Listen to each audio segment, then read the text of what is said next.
Good.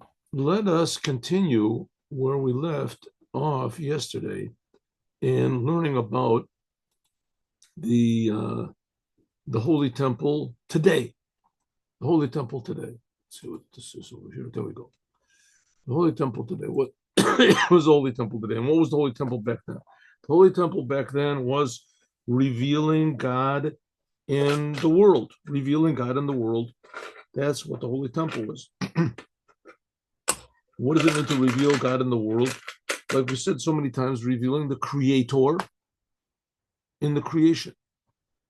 And because God is creating everything all the time, so we just see that and feel it. We feel that there's a Creator that's creating everything, which that's pretty weird because the world gets along pretty well without feeling that there's a Creator, right?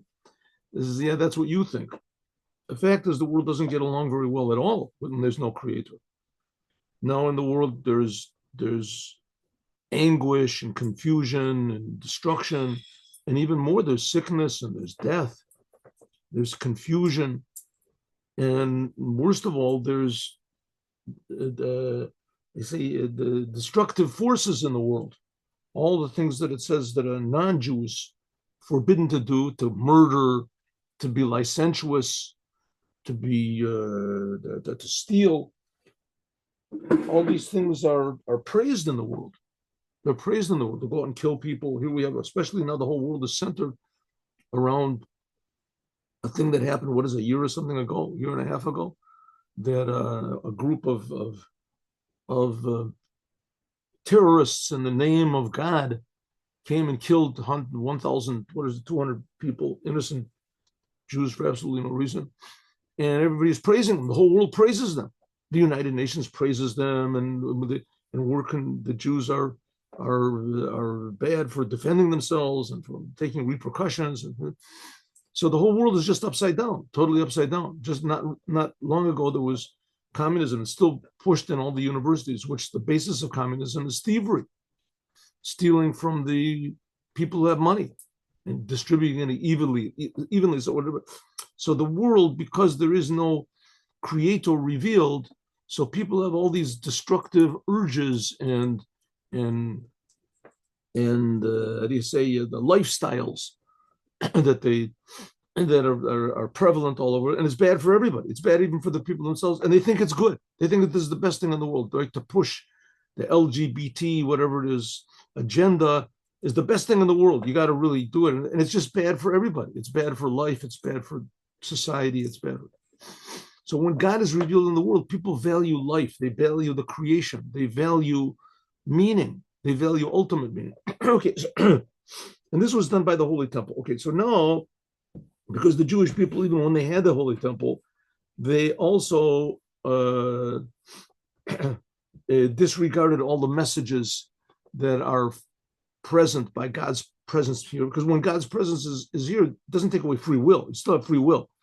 So you can, be the high priest in the Holy Temple and worship idols. It says that there was the one high priest, whatever it is, Yochanan Cohen Gadol, that he became a tzeduki, whatever it is. And then a tzedukah was like the forerunner of Christianity.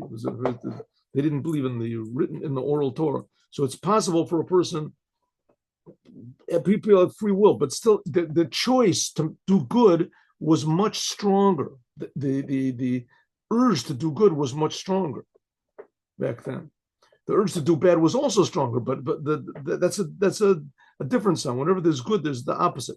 But nevertheless, the urge to do good was stronger. And not only that, now when good will be revealed in the world, we'll realize how easy it is to make mistakes. The Moshiach will change people's desire to choose the wrong thing. Okay. Nevertheless, right now, we can simulate the same thing that happened in the temple. What happened in the temple? So there was, like we say, revealed godliness. So there's three ways to reveal godliness.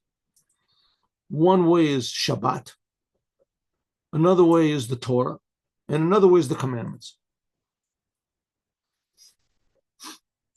When God commanded Moses to build the tabernacle, so he started off with the commandments, And then he talked about the Torah. And then he talked about Shabbat.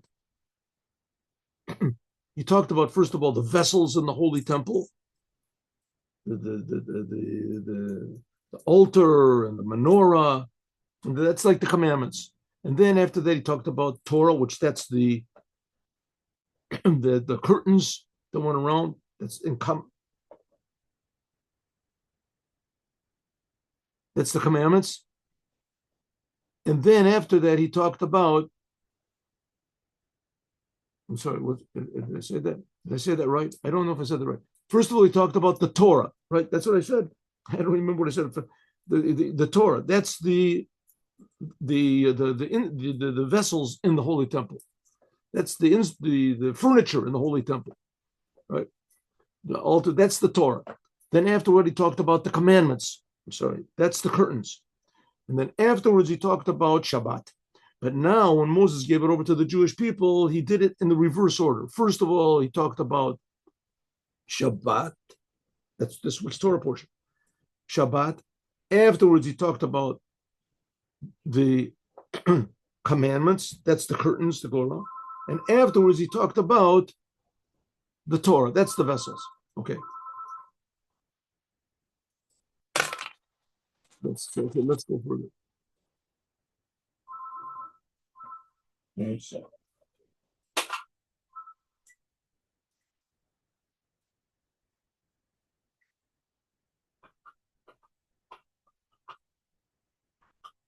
1 second, excuse me.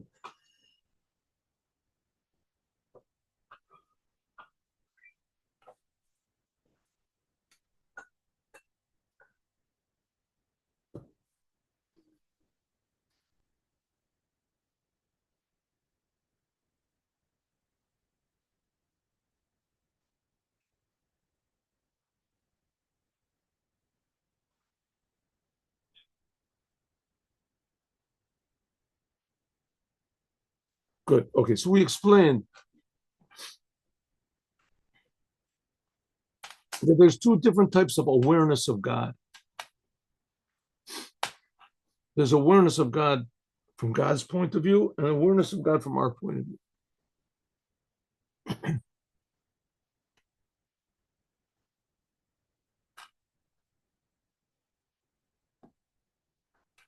Hine, behold, al yadei Torah, by means of the Torah. By means of the Torah, we can draw down God's upper will, that it should be drawn into the lower will. God's upper will is the reason for creating the world. God's lower will is the actual world, actually creating the world. So by means of Jews learning the Torah, that has a spiritual effect. God reacts. And God reacts, it means that there's more meaning in the world. Who would dream that by means of a Jew learning this book is that it actually makes the world a better place? But the book is not just a book. The book was written by God, and it's being written right now by God. It's God's will and God's wisdom. And because of that, it's being revealed in the world. It's a big blessing in the world. Even though that the Torah says from God's wisdom, and it just comes out of God's wisdom. So it comes from being concealed to be revealed. But this is just chachma. It's not God's will. But shorsha, the source, comes from God's upper will.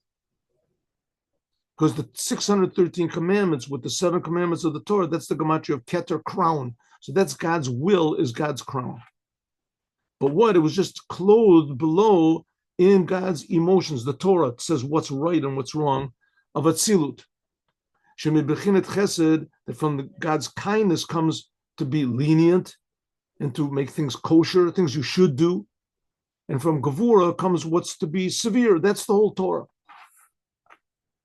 So the Torah tells you what's right or wrong, and that's God's emotions, but really it comes from God's intellect. So here we have in the Torah, we have God in the world. That's the Torah. The emotions, that's below what's called God's chachma, God's wisdom. So it comes out that the Torah is drawing down God's upper will, which that's, so to speak, we said the reason why God created the world, that the Jews, and from the Jews, the whole world should do what he wants. That's God, but it's God's will that's above even God's lower will, What's God's lower will? The world. Shehu bechinas dat tachton, which is penimiut amirot kanoda, which that's the inside of God's emotions, the why. Why God says this is good, this is bad. Why God makes. Behold, the Torah, this corresponds to the vessels of the holy temple. Shehem, that they are the menorah, the candelabra, and the shulchan, and the table that the face bread was on, it says. How much more so the ark? The ark had the tablets, that's the Torah. That the tablet that was in the Holy of Holies. That's like the Torah is in its source. So the furniture, the vessels that were in the tabernacle and in the Holy Temple later, that corresponds to the Torah, because the Torah goes inside. That's the ark, and the ark is okay.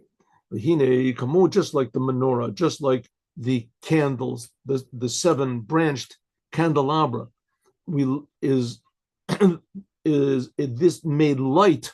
The same thing, the Torah. The Torah is called Torah, or making light. Pirish, or the Torah, the light of the Torah is Chachmas Adam Tayir Panav. It says the wisdom of man lights his face. It's a sentence in Proverbs. The Omer is all the rabbis say, Chachma, this is Seder Kedoshin. Seder Kedoshin, by means of learning about the sacrifices, that's Kedoshin. Learning about the sacrifices, this arouses what's called God's upper will, that the wisdom of God should light up our faces. In other words, should light up the face of God, should be in the world. This idea of God's shining face above is like what it says by a person.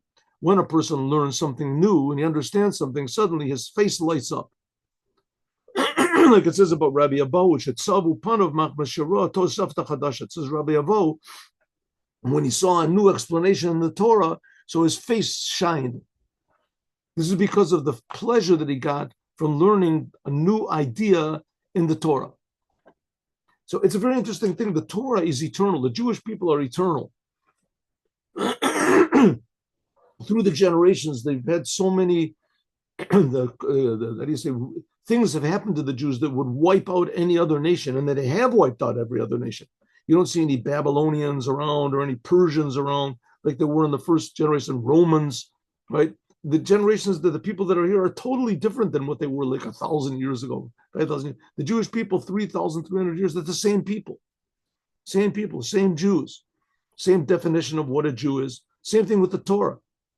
There have been so many forces within Judaism, without Judaism, that have tried to change the Torah, alter the Torah, say the Torah is not so, the Torah has been changed, the Torah has been altered, the Torah is improperly interpreted by the rabbis. The rabbis are not good guys, right? They're Pharisees, they're the liars, they're cheaters. There's so many things have been, destructive forces have attacked the Torah, and nevertheless here the Torah is the same Torah, and the Torah has gone unchanged for all this time, despite what other people say.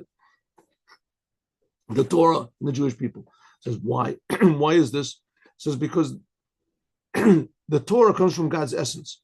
It was chosen, and the Jewish people come from God's essence. They're chosen, just like God never changes. So the Jewish people and the Torah never change. So it is above by doing the same thing with the commandments. But nevertheless, when a Jew learns the Torah, is Mamshich, he draws down revelation of God's pleasure that shines in the physical world. Now, maybe you don't see it because we don't know what it means. This revelation of God cannot be measured scientifically or whatever, artistically, or whatever. The Rebbe is trying to get across to us the point, not just that the Torah is eternal, but the Torah is dynamic. When we learn the Torah, something happens. Something happens in the whole entire world. The same thing with the commandments. Something happens in the world, but it happens in a way that it's so real and so good that we have no way of appreciating it here in this world. That's the whole idea of Yor Hashem Panav Elecha. God will shine his face to you.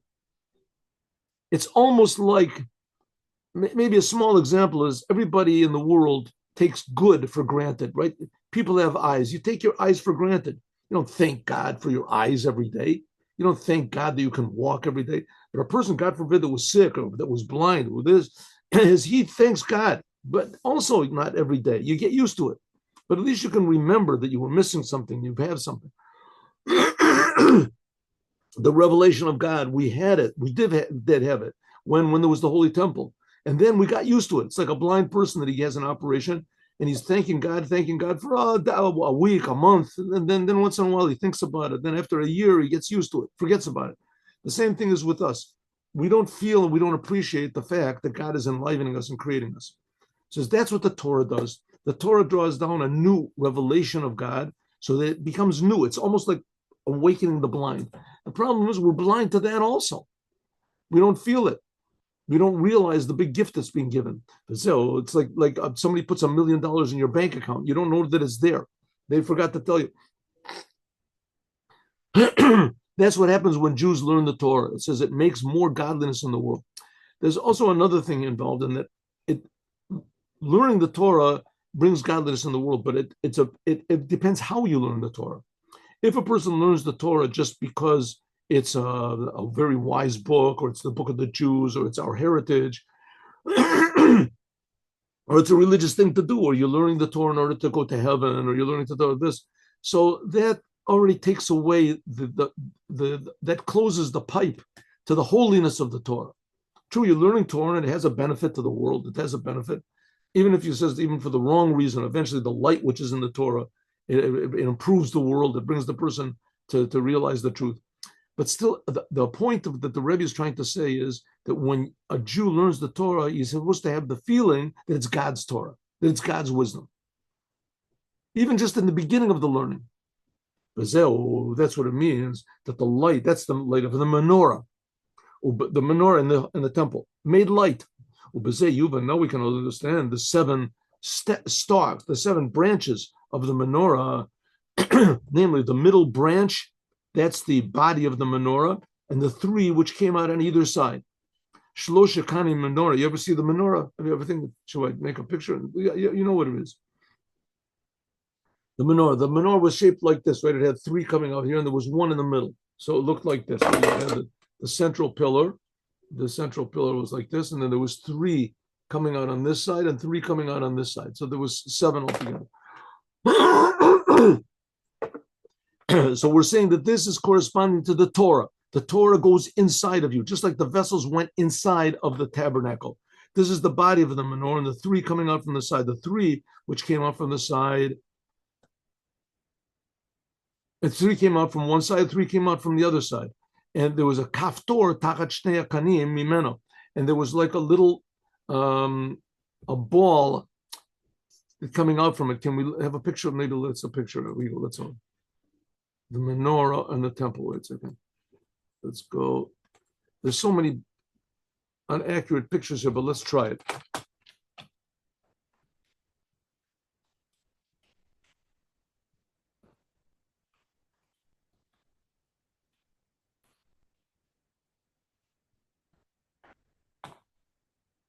Terrible pictures.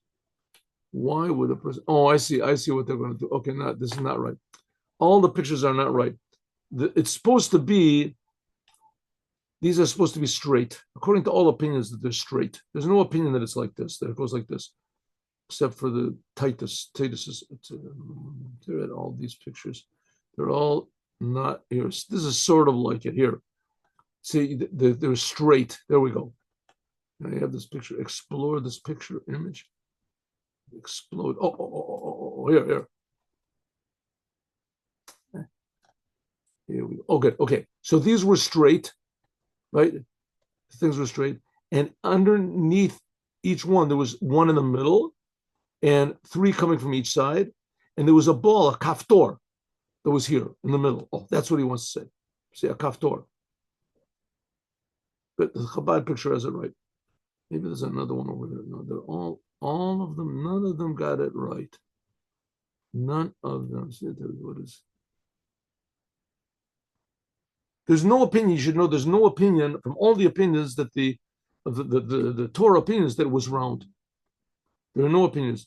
Rashi says it goes straight. Here's a good one. It's straight. That's how they go. But there was also here in the middle, there was also, Maimonides draws the picture. Anyway, this is the best picture. It has the balls over there in the middle. See, it has these buttons, kaftor. Okay. So it says the kaftor.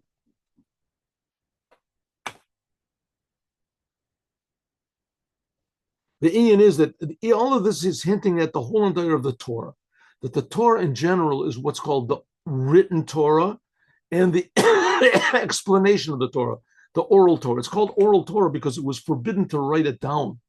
It was forbidden to write it down. The Torah was given 3,300 years ago.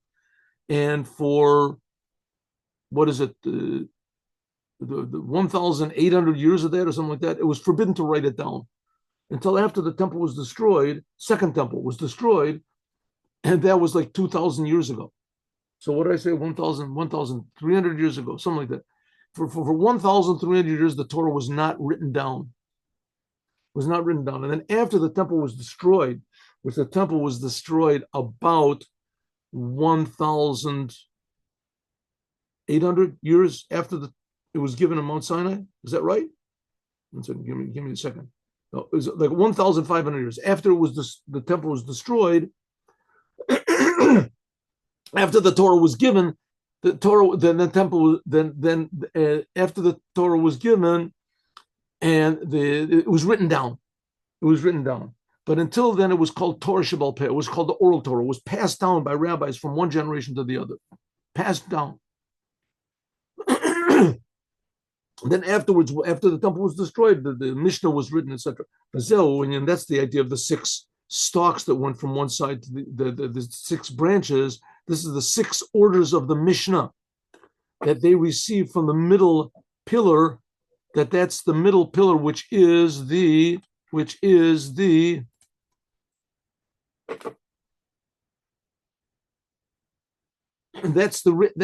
Torah. Middle. Okay, so here, let's have the picture again. Ready? Here we go. Temple menorah. This is the written Torah, the middle pillar. That's the written Torah, and the 3 branches coming out from this side. That's the 6 orders of the Mishnah. So this represents the written Torah, and from it come the explanations. That's the oral Torah. Now, really, it's really one thing, because when God gave the Torah, He gave it with its explanation. Well, when the temple was destroyed, so because the Jews were being spread around, the rabbis were, all the rabbis weren't together. So there were some rabbis that were experts in this and some experts in that. So they wrote it down, but it was written down. Okay. The Inyan of Kaftor, that's the button, which is joined these 2 branches. That's everything which is drawn down from above to below. It's impossible to be unless there is some sort of an arousal from the receiver first. By means of this is drawn down, an arousal from above. That's called man umad. Here we go. Let's have a picture. There's these buttons. This button is what we do. This is what we do. This is our work. And because of our work, there's drawn down revelation of God from above. Here we say.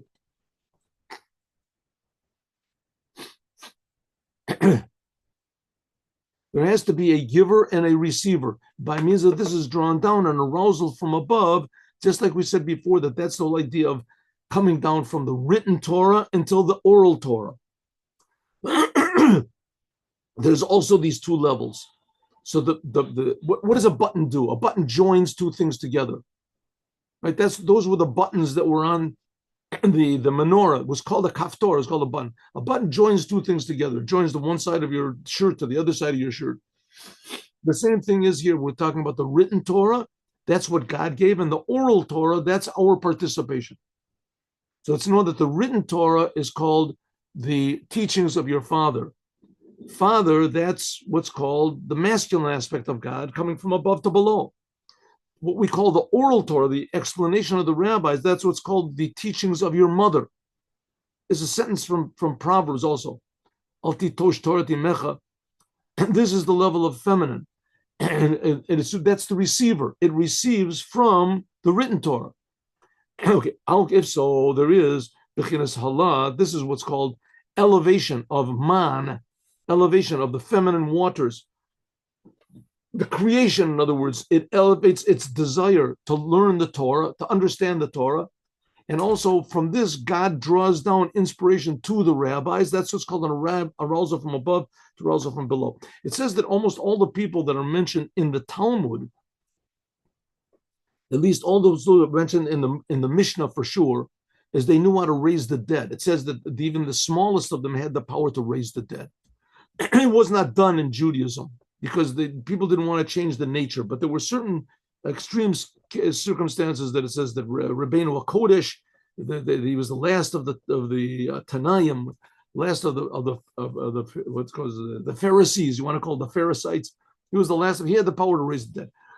It's a story that's told in what is in the Talmud in Avodah Zarah, and it said the smallest of them had the power to raise the dead. How did they get the power to raise the dead? And why didn't they do amazing miracles? What are they sitting around learning the Torah all day for, right? What's the benefit of that? It says because the Torah is the power to raise the dead. The Torah is raising the dead.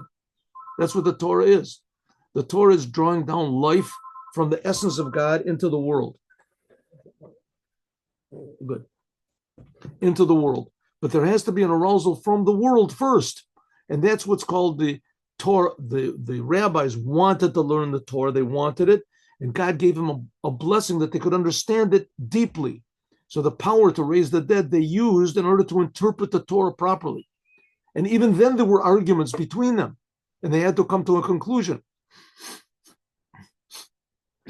Because God wanted there to be, how do you say, discussion and arguments to clarify all aspects of the laws. V'zeu winyan, that's the whole idea of the kaftor, of this button, which is between the two. This is the place where it comes it's in the pillar, the middle pillar. V'sham u'inyan ha'itchabus that joins together this man, the desire, feminine waters from below, from the rabbis that they want to learn, and the mad and the reaction of God, masculine waters coming down to join this the desire from below and the arousal from above into the Torah. That's what makes the Torah. Therefore, it joins them together. Lochenu kaftor is a little bit thicker than all the other places on menorah because this level joins two opposites, the receiver and the giver. Again, the picture. So this is the written Torah. This is what God gave. This is the written Torah. This is the oral Torah, the 6 branches. That's the Mishnah. That's what the rabbis explain. And what joins them together are these buttons. The buttons, that joins, it's the power to join together what the Jews want and what God wants, from below to above and from above to below.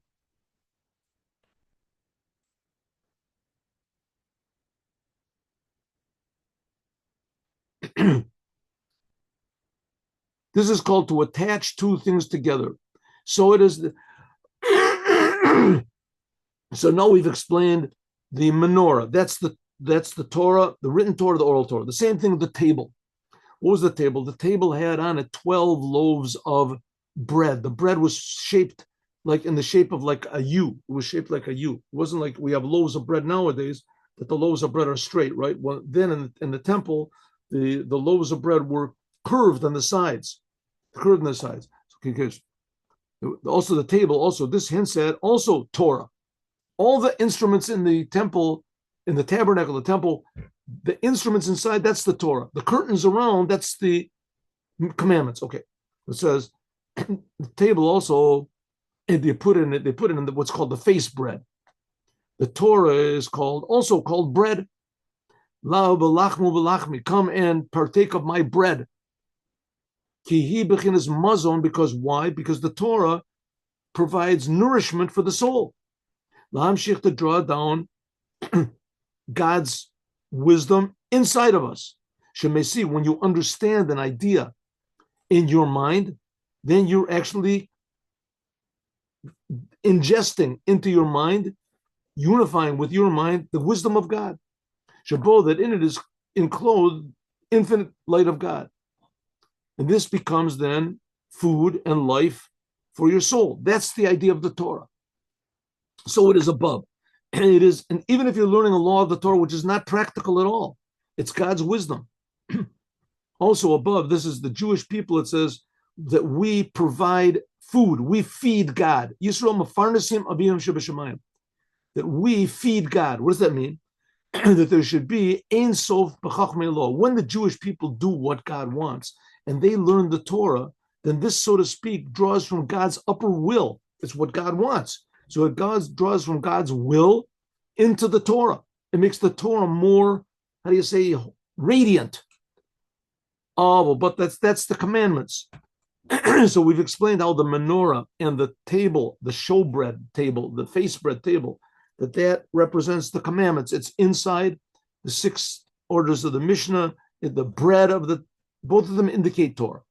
All the mitzvahs, that the commandments, these are garments. They surround the soul, that they draw down from what's a level, which is called she'ein gila, that no revelation can be revealed in an inside way.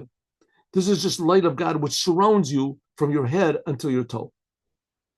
The Torah is supposed to be understood. The Torah is given to be understood. The Torah was given with words. Words are supposed to be understood. You can understand the words. You can understand the ideas. You can understand it more deeply. You can even invent your own ideas based on the ideas of the Torah.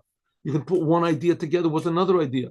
There's thousands of Torah books which are being written every single day. The new Torah books are coming out constantly. The genuine ideas in Torah, which from inspirations that people are inspired. Commentaries on the Talmud, commentaries on the Mishnah, commentaries on all the books of the Torah, genuine commentaries. So that comes from understanding, which is not the case of the commandments. The commandments remain the same. The same tefillin we're putting on are the same exact tefillin that Moses put on.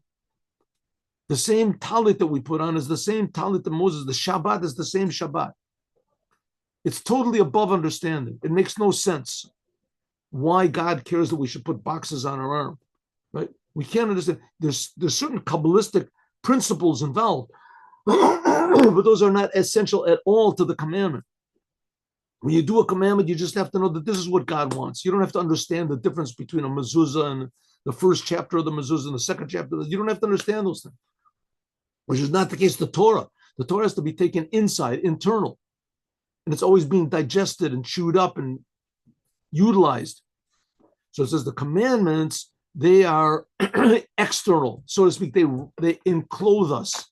They wrap us up. They're above understanding. It encloses, how do you say, encompasses us, the commandments, from head to toe. The Hein Bechinas, this is what's called the Urias and Mishkan. These are the curtains of the tabernacle. Okay. Alpia now according to this, now we can understand. So we've explained, again, we have a question. What was our question?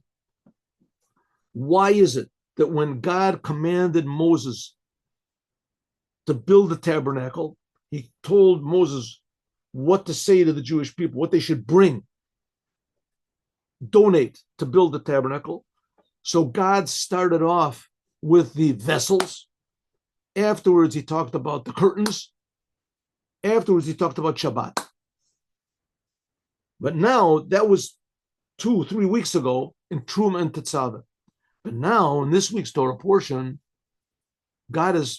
Moses is telling the Jewish people what to do, and they actually do it, but he reverses the order.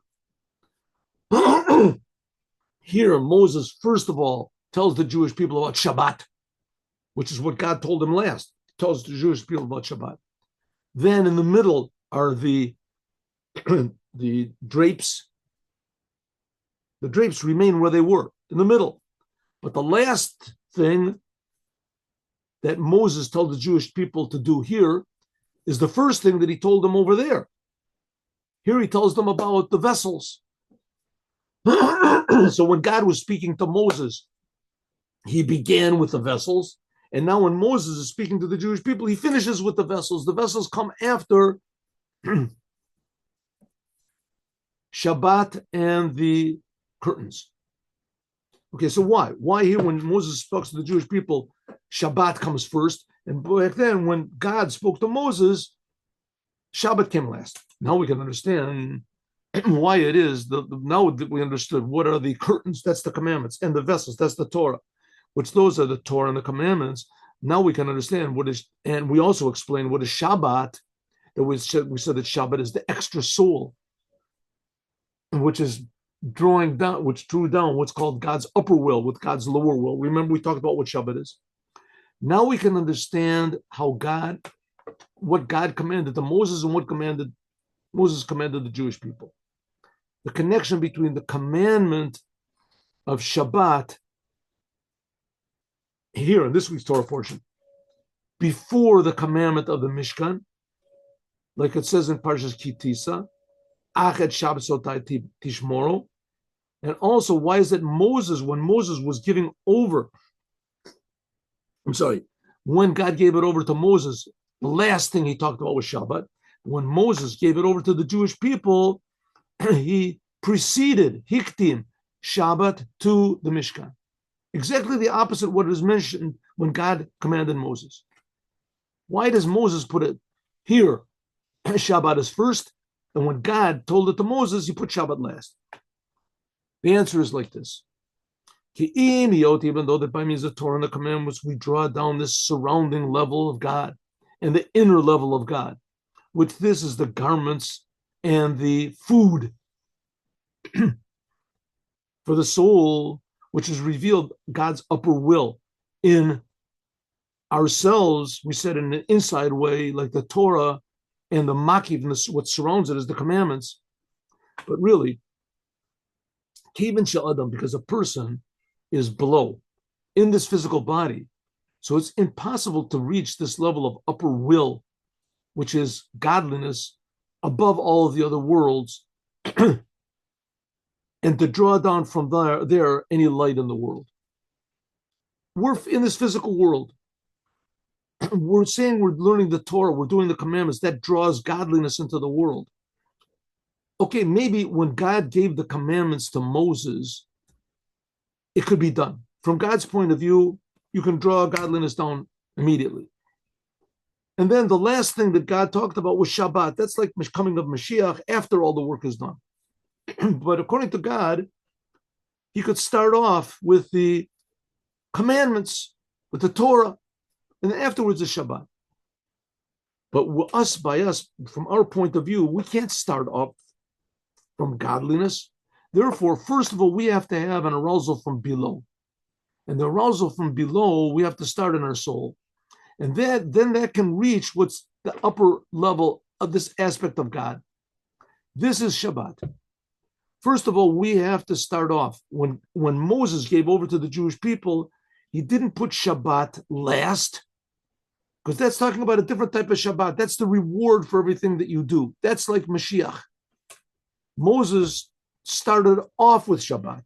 Shabbat, that's a different aspect of Shabbat. That's the aspect of Tashav, returning.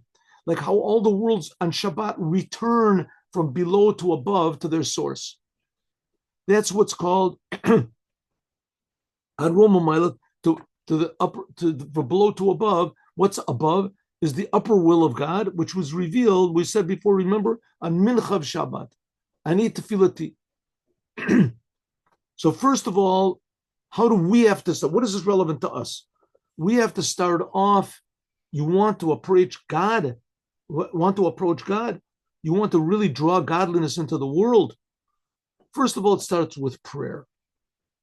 The soul of a person has this elevation. That's like Shabbat. That's what's called the extra soul. Remember, we talked about the extra soul. You feel a love of God. You start to appreciate God. Then afterwards, you can draw down this ray of godliness. What's it? What did I do? Then afterwards, you can draw down this ray of godliness into the days of the week. All of this is done by means of prayer. That's prayer, we said before, is the ladder which goes from above to below. So again, you want to do what God wants. What does God want? That this world should be filled with the awareness of God, and that depends on the Jews. We have to do it. So it says, well, do Torah and do the commandments. It says, but it's not just enough to do Torah and commandments. You have to do the Torah and the commandments with the proper attitude, with the proper awareness of God. And we can't do that cold. You have to start off with Shabbat. What's Shabbat? An elevation from below to above. An elevation from below to above. By means of this, then you can draw down afterwards, by means of the Torah and the commandments, a revelation. You can ask a question, 1 second. So if so, why does Chabad go out in the streets and we do commandments with people? We put on tefillin on people. Why? It says the reason we do it is like pushing a button on a machine, right? Pushing the button on the machine. The machine hasn't started to work yet. It's just we know that there's a button there, and you press it, the machine works, right? It's starting to go, but it hasn't really done anything. You don't know what is it, a mix master? Is it a what is it, a fan, a wall fan? Is it a movie camera? Is what does it do? Doing the tefillin, that makes a person generally aware that there is such a thing as God.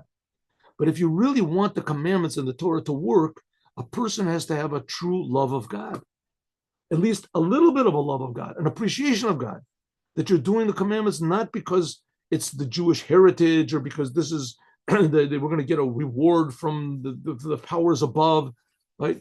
From the God of the Jews.